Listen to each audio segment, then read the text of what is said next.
For me, equality is everyone gets the same exact thing. Equity is that everyone gets what they need to succeed on their leading edge of growth. It's not that anyone's getting any more leverage or special treatment. It's that everyone's getting what they need so they can succeed, and they don't have diminishing returns based upon all the extra stuff that comes out of society. Welcome to the Kindness Is podcast, presented by Kind Cotton, where we take a deep dive into the true meaning of kindness. I'm your host, co-founder of Kind Cotton, Kaitlin Johnstone. Let's dive in. Hey everyone, welcome to another episode of the Kindness Is pod, and most importantly, happy Teacher Appreciation Week. And a huge, huge shout out to everyone who makes a school function. The support staff and the psychologists and psychiatrists, the admin, the office workers, the janitorial staff, the cafeteria workers. Who am I missing? Oh my goodness. Every single solitary person who works in education, you are seen and you are valued for the work that you do day in and day out. Here's the thing. Teachers don't need pens for Teacher Appreciation Week. Teachers don't need the things that they should already have to do their job for Teacher Appreciation Week. They need people on the outside of education who are going to show up at board meetings, who are going to support them, who are going to shout from the rooftops about policy and change and protecting public education. Teachers don't need a $5 Starbucks gift card, although I'm sure a free coffee is appreciated. What they really need is higher pay.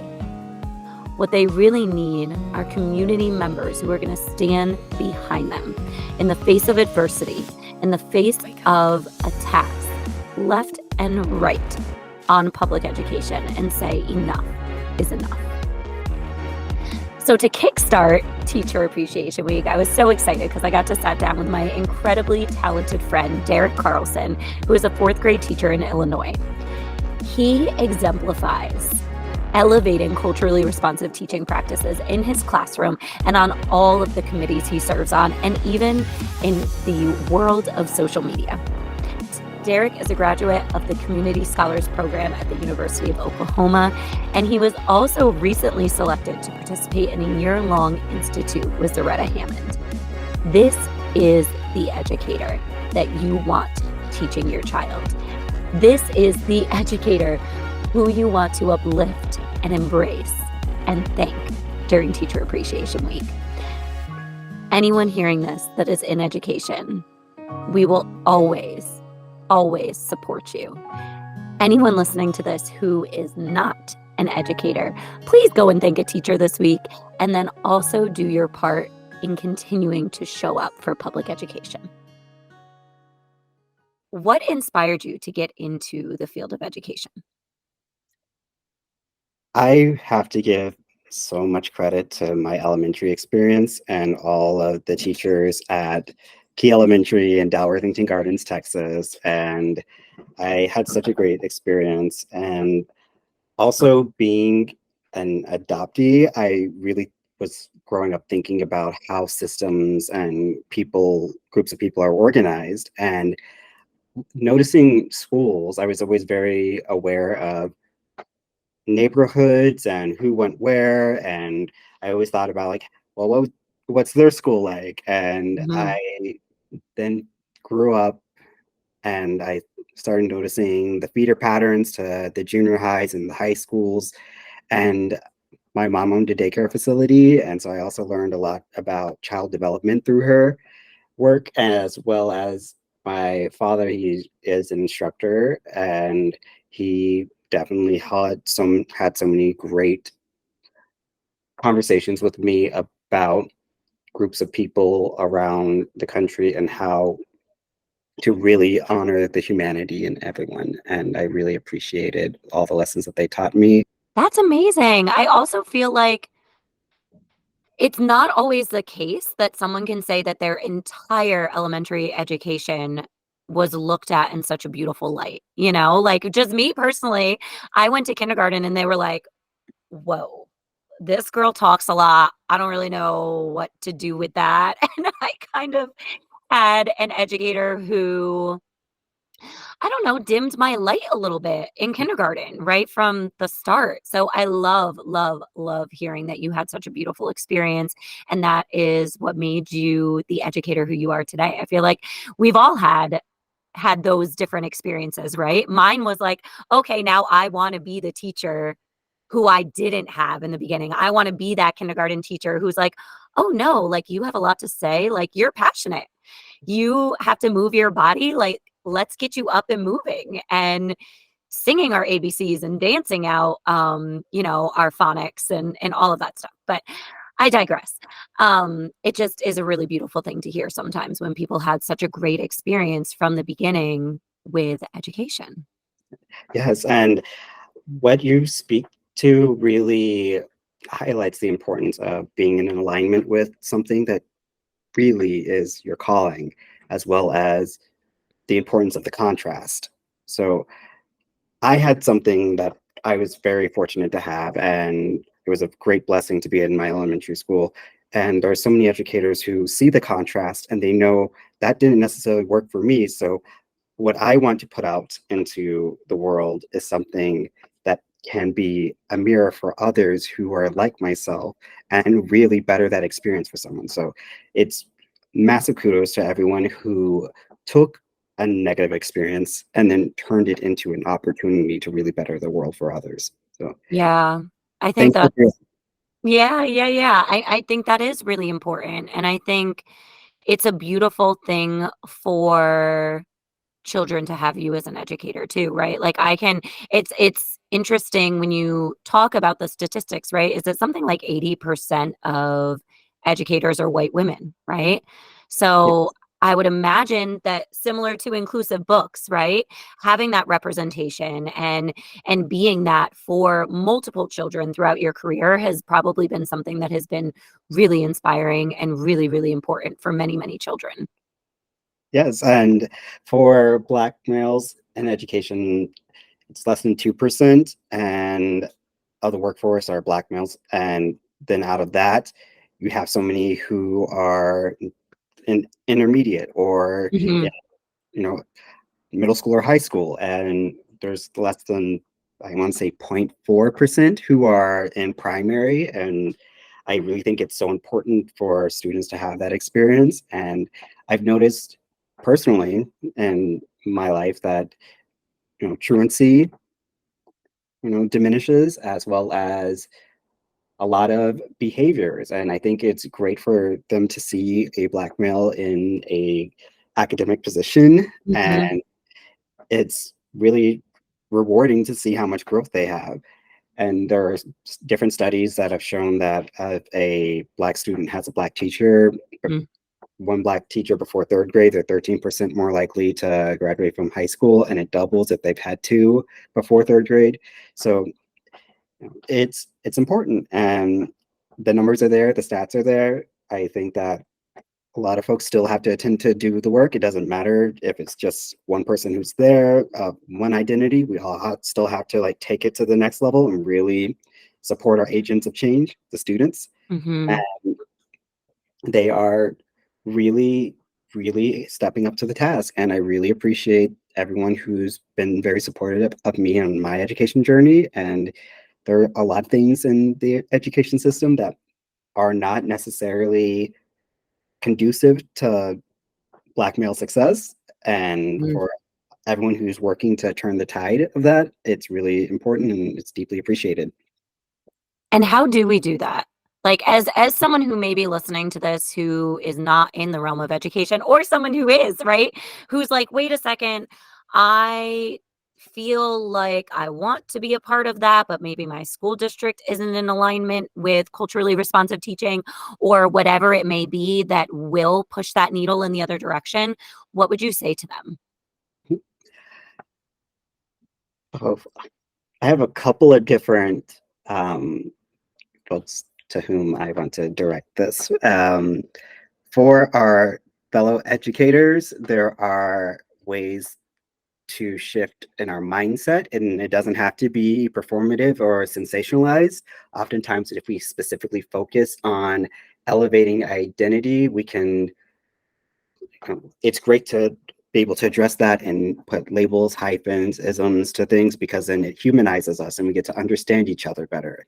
And that's the intent and the purpose. It's not to divide, it's to really be able to honor each other's existence. And for educators, being able to really look at our practices to really help students take on more of the cognitive lift and really be responsive to what the students already know and activate their background knowledge schema, and being of the mindset that all learning is culturally responsive. It's to whom it's oriented, to quote Zaretta Hammond.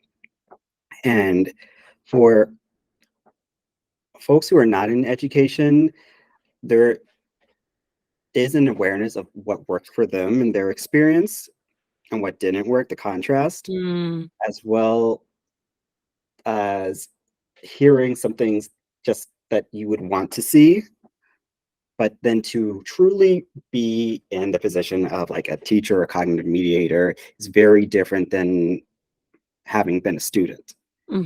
I experienced this when I went from being a student to being a teacher. There are so many things that you don't conceptualize or actually internalize until you are in that role of being the educator.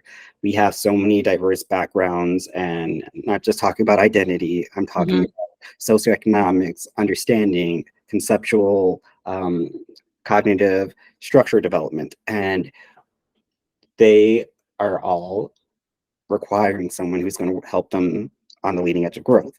So being able to take what you know and seek to understand and not come in with an I have the answer, especially if you haven't done the work, is really important. I know that there's a lot of passion right now in the greater narrative about how teachers and should be involved in the role of, you know, identity conversations, but also being aware that we have to create a space that invites and welcomes and honors all the different backgrounds within that space. We can't just neutralize it and go quote unquote colorblind for students, because then we are potentially missing out on some of their greatest assets, and that is leveraging their background knowledge. Some of them have so many skills that we miss if we focus on a skills-based curricular resource that is not tailored to everyone's background. So I just said a whole lot of things. And no, but I love it. I love it. And I wasn't even expecting this conversation to go in this direction. Like, I sent Derrick a couple of questions beforehand, and this was none of them. But I think it's really important that people hear that, because 9 times out of 10, if you're not fitting into this little shoebox of what that curriculum was geared towards, then you're not actively engaged, right? As well. And you're not assessing that like background knowledge and pulling in your cultures and your background and your just all of the things that make you uniquely who you are. And then children end up being put into different boxes, right? Like, and being labeled and being it just all of these things start to happen when you don't hone in on what their successes could be. yes, So I love that. I love that you mentioned that. Now, we talked about students. I want to know, considering it is Teacher Appreciation Week, I'm just laughing because one year I got a ream of paper. And I'm wondering what comes to your mind when you hear me say that. And like just like the overall falseness of what teacher appreciation can be. it gets to the conversation to me about wants and needs. And Mhm. you know, some of the things that we need should not be something that is like a nice gift.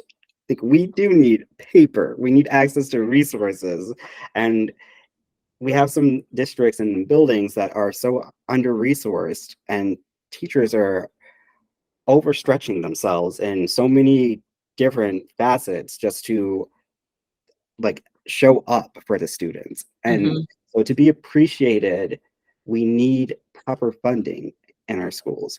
We need to have a system that is robust and an approach that really addresses all of the disparities that are impacting the classroom as well as our teachers.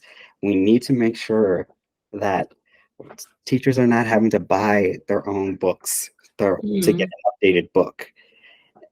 A donor's choose is feels great. I love charitable actions, but we need to have something actually in place to make sure that our systems are being protected. Our not systems, our schools are being protected. The mhm. systems need to be challenged, and we Yeah, need to yeah, yeah. actively, critically think about that.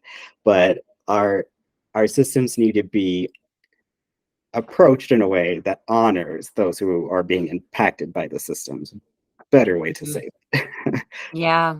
Yeah, for sure. It's I mean, the amount of money alone that I used to spend in my classroom. And anyone, here's the kicker, is anyone who has not deeply loved an educator in their life to the point of really knowing what goes on behind the scenes or has been in the classroom themselves truly don't understand, right? And I can't even come to an understanding of what all has transpired post pandemic because I only went back for a few months and I was like, all right, if this is going to be the time that I make an impact in the world still throughout education and I really take a huge leap of faith, it's now.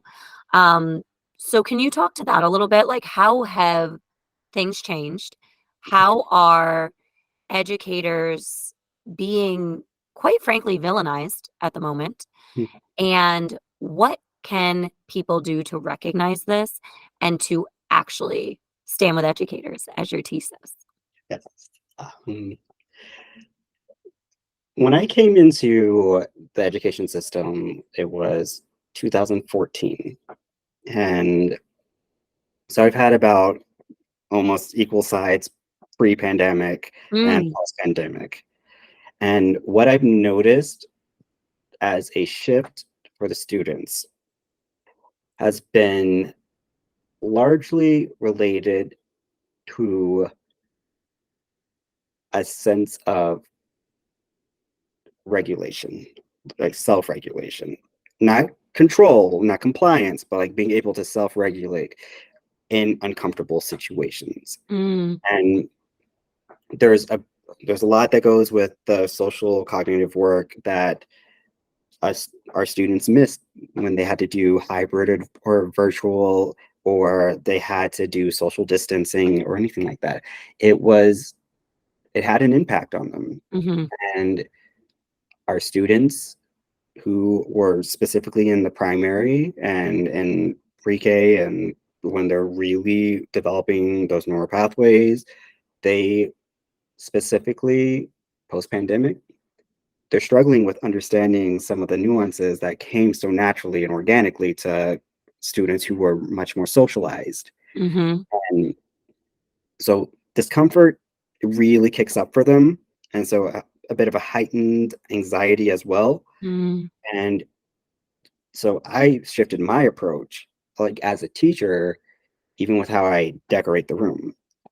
I know that some of my students coming back, they were used to doing school at home mhm. and or wherever they were doing school, and it was more flexible and open. They could go to the bathroom. They didn't have everyone like at the desk at one point. And so shifting, decorating my room, I made it much more less um, black and bright and Mhm, like mhm. rainbows and things like that. And it made it more neutral, and that helped with not overstimulating them. And it was more like what it looks like at home, because not too many homes are decorated to look Yeah, like yeah. classrooms. And it's everyone's style is everyone's style, but I did take that into account, and it helped the students, I think, transition a little bit more into, Mhm, and like there's this bridge and connection for folks who are used to how school was.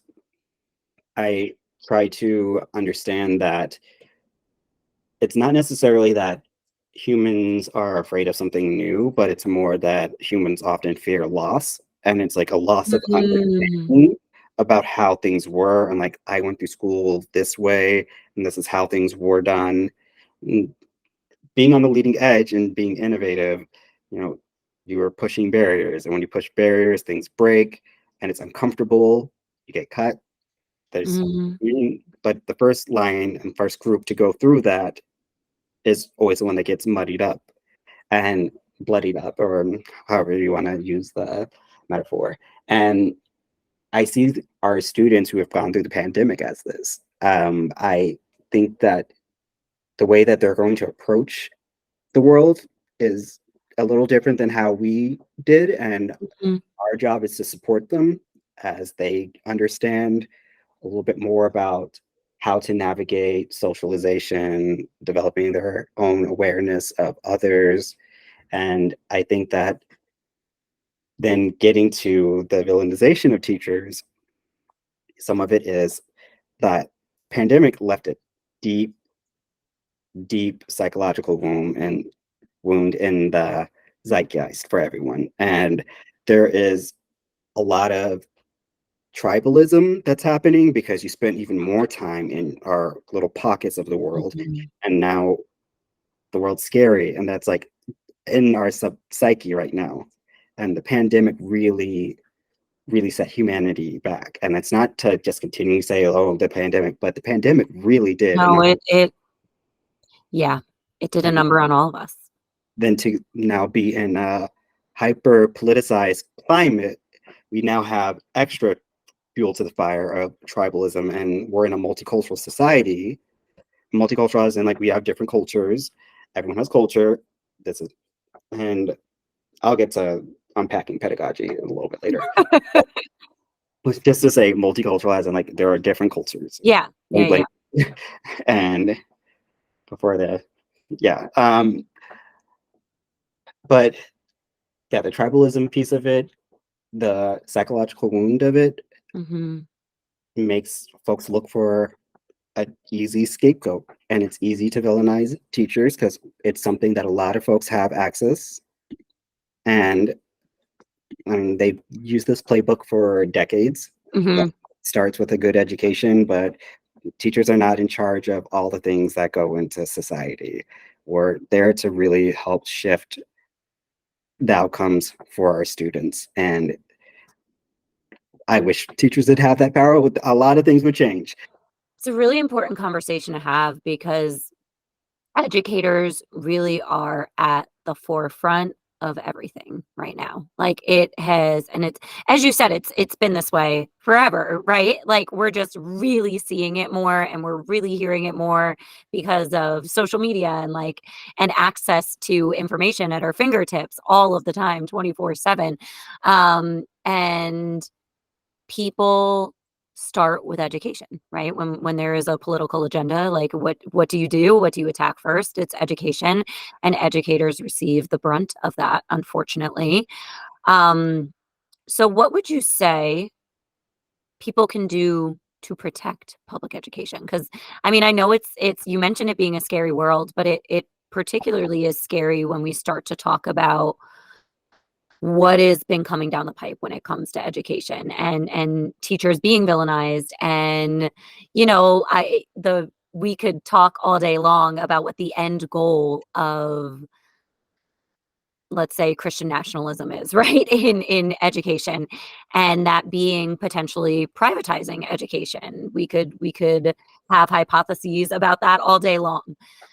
But how can the average person show up and support public education? Demand that we support educators, that we show up for students, and that we hopefully maintain public education. I think the one that I hear the most in just the larger narrative is that we need to be very clear about our understanding of terminology. A lot of it intentionally gets blurred, and it's done intentionally. So folks are hearing a word like multicultural education or Mm, social justice education or culturally responsive or critical race theory, mhm. and a lot of it is being mixed in. And then you hear some folks say, well, in my day, we just learned da da da. And it's like, well, actually, that's multicultural Yeah, education. yeah. You're conflating with this over here is not the same. So learning the terminology really helps you listen into the conversation, especially when there's coded language that is supposed to entice fear, and just learning about the basics of the different pedagogical approaches and what they are. And then that'll also put you more aware with what is curriculum, and curriculum, even by definition, that's something that needs to be, you know, learned and unpacked. So read up on education terms and pedagogical approaches. And then if you have a question with anything going on in school, you can seek to learn, not go Mm. in with an accusation, because sometimes we come in and we misapply things, and our interpretation of a definition is very different than another's. And like, for example, we have some folks who think that equality and equity are interchangeable, and they are not. Or equity has now become a buzzword that is, a dog whistle for folks. And Mhm, um, for me, equality is everyone gets the same exact thing. mhm. And for me as well, like, equity is that everyone gets what they need to succeed on their leading edge of growth. It's not that anyone's getting any more leverage or special treatment. It's that everyone's getting what they need so they can succeed, and they don't have diminishing returns based upon all the extra stuff that comes out of society. Say it again, Derek. I just like, that's one of the things that drives me bonkers, that people can't understand the difference between that. So I'm really happy that that just organically came up in this conversation, because I think it is something that everyone needs to hear over and over and over again. So, what do you want for the future of education? And what still currently, because I would imagine you're still in education, right? There is something that is still fueling your fire. There is something that is still bringing you joy. And I want to know what that is and what you want for the future. What is your dream?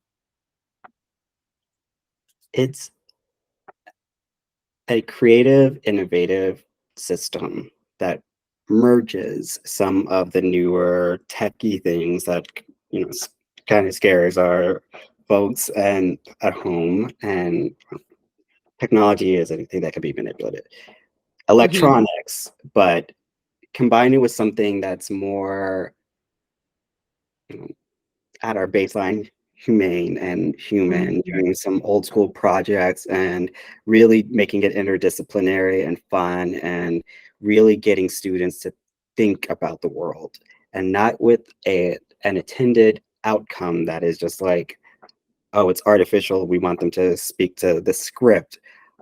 I want them to be able to look at a project or look around the world and wonder why. Why are certain things in certain places? Why is why are the trees over in this part of the city and not in this part of the city? How is that connected? What do I notice about the colors of houses? What do I notice about the colors of restaurants? I want them to be able to think so deeply, as well as make the choices in their own lives. There's like the grayification of homes and everything, and it's connected to overstimulation from electronics. And so it's a trend that I really hope elevates the humanity of us, as well Mm. as bring some critical awareness to the world around us. And that's what I hope for education. When you brought in the piece of humanness and linked it to projects, I was like, yeah.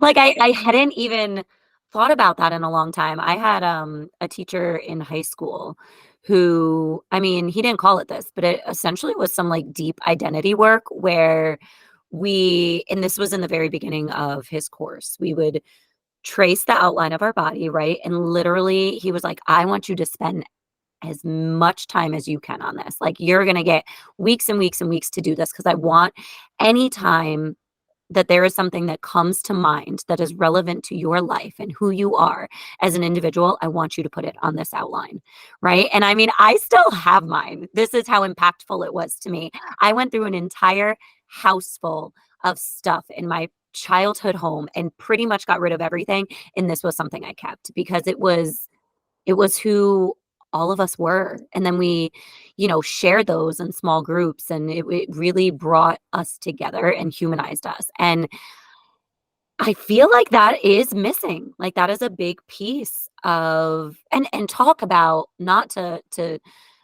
continue to go on and on and on, but I'm curious about picking your brain about this, is talk about the pandemic and what children really needed coming back into that classroom. And yet so many people were simply concerned with they're behind, they're behind, they're behind, they're behind, they're behind. Like, what about building that community back up and building that identity work into it and the social emotional learning aspect of it, and then see them thrive? Like, put that work into the back end, and then the outcomes will be brighter. Yes, and that is a lot within Zaretta Hammond's Ready for Rigor framework. You build up the trust and the rapport, and the neuroscience shows that if you have trust with someone, you're more likely to trust them to take academic risks. And Mhm. you might not be able to multiply decimals just yet, but you know that I have a great rapport with you and I really trust you and you trust me. So we're going to go into the learning pit together. I'll help you out with it. And you're more likely to take that academic risk versus I don't know if you are going to microaggress me or if I'm going to Mhm. be intellectually or social emotionally safe. So I'm just going to sit back and blend into the background and not really engage with something academically, you know, rigorous or tough. And I think the, we put the horse before the cart Yeah. and we really jumped back into the school system and we said we need to get straight to skills. And we didn't do a deep assessment of all of the deep trauma there was. And we didn't really, you know, it seems like we were in such a rush to get back to normal. And it wasn't this is our normal Like, now. yeah, I was just gonna say, like, what is normal? It's we could have a whole nother episode on this, and maybe you and I will have a private chat about it sometime because I have so much to say. But before I let you go, my friend, can you please share with everyone what you believe to be true kindness? True kindness to me is humanizing the situation and seeking to learn and innovate with others, not win battles that avoid addressing the deeper issues, but it's about really collaborating together. And that's true kindness, even if there is the contrast and it's not direct alignment with our values. Being able to not go into a situation with an accusatory or defensive manner, but really seeking to understand and learn from others. And that I think is radical kindness. Seeking to understand. I love that.